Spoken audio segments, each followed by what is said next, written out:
If you'd like a spoiler-free review on Mort by Terry Pratchett, you are in the right place. And I'm so glad that you're here. If you enjoy book summaries, if you enjoy reviews, if you enjoy overall just book-related discussion, this is the channel for you, and I hope that you will consider subscribing because I got a lot of content that I am so excited to push. I've read a lot of really, really excellent books recently, and I can't wait to talk about them. And I hope you join me for the ride. So again, would love to have you. Don't forget to hit subscribe. I really appreciate your support. I love this channel. I love talking books. I love reading books. Everything. So fun for me. So I'd be glad to have you. I have officially read my very first Discworld book by none other than Terry Pratchett. This has been a long time coming. I have had Discworld books on my radar for a very, very long time, and I am pleased to announce that I really enjoyed, for the most part, my reading experience of Mort. This is book number 4 in the Discworld series, but book number 1 in the Death series. First of all, let me just brag about this beautiful cover. I love this cover. This is so much better, in my opinion, than this plain old school cover. But let me also say, if you purchase a copy of this version, don't read the back. The description on the back has a massive spoiler. I actually couldn't believe it. I thought, who made that decision? Seriously? That was awful. If you purchase this plain old version, you are safe. No spoilers, but you know what? I'm just going to tell you everything that you need to know about this book. If you're interested in Discworld, I think Mort is a great starting place. Wouldn't you know it? Our main character, his name is Mortimer. He goes by Mort. He becomes Death's apprentice. That is all you need to know. Seriously, you don't need to know another single detail in order to dive into this book and hopefully really, really enjoy it. And just so I don't have to hold it, let me put it over here. Overall rating of this book. 3.75. After very much time spent deliberating on a fair rating for this book, 3.75 just felt right. Let me tell you why. Overall, I very much enjoyed it. I love the characters. I thought the writing was really very good. But here's the thing. Not all of the British humor landed very well with me, and I also felt like it was just so satire heavy that I just needed a break from all, not every line needs to be joke. In the footnotes, Terry, no disrespect. I love your writing. I think you're incredibly talented, but enough with the footnotes. I felt inclined to just skip them altogether, mostly because they were wild tangents that were simply meant for humor only. It had no relevance to the storyline. It had zero relevance to the characters. It was just thrown in there to be funny. I'm sure there are a lot of folks who really like that. And if you like that, I'm so glad. These are the books for you, 100%. For me, I don't really get a lot of the British humor, but I was still able to enjoy the story for the most part. I will admit, the middle section of the story felt very meandery to me. I thought, okay, let's focus, Terry. Let's get back to the main storyline because we're going on these wild tangents that really don't have anything to do with anything. They're just there for fun, I suppose. I'm really, really glad I stuck it out. I had DNF-like feelings quite often, I'll be honest, but I'm so glad I pushed through because I love the way this book started and I loved how it ended. The middle part, I feel like we could have trimmed the fat a little bit. This is already a short book. This is under 300 pages. My specific copy has 271 pages. And for the most part, they're all really good. I think we could have trimmed it down to about 200 pages and that would have been about perfect.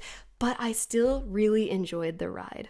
And I will say, the way that Terry Pratchett writes, it's not like it's complicated, but it's not always easy. There were several passages that were run-on sentences, and I had to stop and focus my mind. And I honestly had to read them a few times just to understand what he was talking about. And I'll admit, there were some times where I'm like, I don't get it, we're gonna move on. So I just moved past it, I ignored it, and here we are. Overall, though, a very likable story following a cast of pretty likable characters. I really liked Death. He was a really cool character. And you know what? I also really liked our main character, Mort.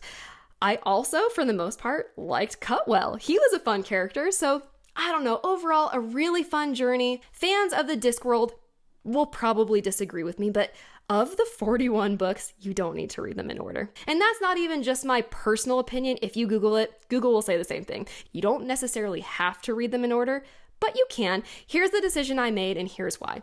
I've always heard that the first few books of the Discworld are rather rough. They are not very focused. There's a lot of humor that, again, has nothing really to do with the story. I've heard time and time again from the fans saying, you can skip the first few books. So I thought it was a safe bet to start with Mort, which is book number 4 in the Discworld series. But it is book 1 in the Death series. So book number 2 is going to be Reaper Man, which I do plan on reading sometime in the near future. I'm invested enough in Terry Pratchett at this point and in Discworld to be very interested. Discworld's a funny place. If you haven't read any of the books, you might be surprised about well, maybe not, but I think you'll be surprised about what this Discworld actually looks like and what it rides on the back of in space. If you know, you know. Now, just because I've read one book out of the 41 Discworld books, I don't know if I'll ever read all 41, but I'm definitely determined to read a lot of the 41 over a period of time. Now, these books, they can be picked up and put down. You don't need to binge read them. You can honestly read them over a period of many, many years if you want. Okay, I'll be honest. Mort, even though it's super, super short, it took me a month and 2 days to read. Why? I was reading a lot of other books at the same time that, I'll be honest, I was more excited about because I was feeling more pulled by romantasy books. I'm a mood reader, so I know a lot of you are as well, so you can't fault me for that. However, I was determined to finish it. Very glad that I did. I really, really struggled at exactly the 50% point. I thought, oh my gosh, I'm not going to make it. I cannot take another tangent. I cannot take another footnote. I can't take any more of this humor. You know what? If it bothers you, you have to try to learn how to ignore it. Easier said than done, right? It's really difficult to just breeze by and thought, whatever. But I had to move on. I had to push through. It's just something that you have to do as a reader. So best of luck to you. I'm hoping that the rest of the books in the Death series I'm going to like a little bit more, not to take anything away from Mort. I thought Mort was a wonderful start to my Discworld journey, but it wasn't a perfect book for me. And that's nothing bad against Terry Pratchett. I find him to be an incredibly talented writer. I think he has some excellent strengths, but when it comes to the humor, and this is on me, by the way. This is nothing against Terry Pratchett, but I think it's a personal problem I have with not really getting the humor. And I've compared Terry Pratchett's sense of humor to Douglas Adams in the past. Whether or not you agree or disagree, that's just what I feel most closely resembles his books is Douglas Adams' Hitchhiker's Guide to the Galaxy. I will say, I prefer Terry Pratchett over Douglas Adams. I did not care for Hitchhiker's Guide to the Galaxy. I'll be honest, I did not care for it. You know why? I just felt beat over the head with joke. Can we take a break from the jokes? Just tell me the freaking story already, okay? That's just how I felt. I hope that you felt differently. If you love Douglas Adams and Hitchhiker's Guide to the Galaxy, trust me, you are not alone. I honestly feel like the anomaly here. I feel like I'm the only person on Earth who's like, ooh, Hitchhiker's Guide to the Galaxy. I don't get it. I don't like it. So anyways, if you like those books and if you like Discworld, I love that for you. I want you to enjoy books. Life is too short for you to be reading books that you don't like. If you would like a full summary of Mort by Terry Pratchett, I have a video that's coming out in the very near future. I'll post a link in the description below if you are interested, if you would like to revisit your reading journey, if you would like to review Mort, that video is going to be perfect for you. If you want to purchase yourself a copy of Mort, I will drop a link below in the description box so you can buy yourself a copy of Mort. Get it. You deserve it. Anyways, that's all I have to say about Mort. I hope that you love Discworld. I hope you love Terry Pratchett, and I hope that you're reading something great. If you are still with me, thank you so much for sticking with me thus far. Don't forget to hit subscribe. I hope to see you in another video. I have a lot of really exciting content coming up. And again, I appreciate your support. I hope you're reading something good, and happy reading, and I'll catch you on the flip side.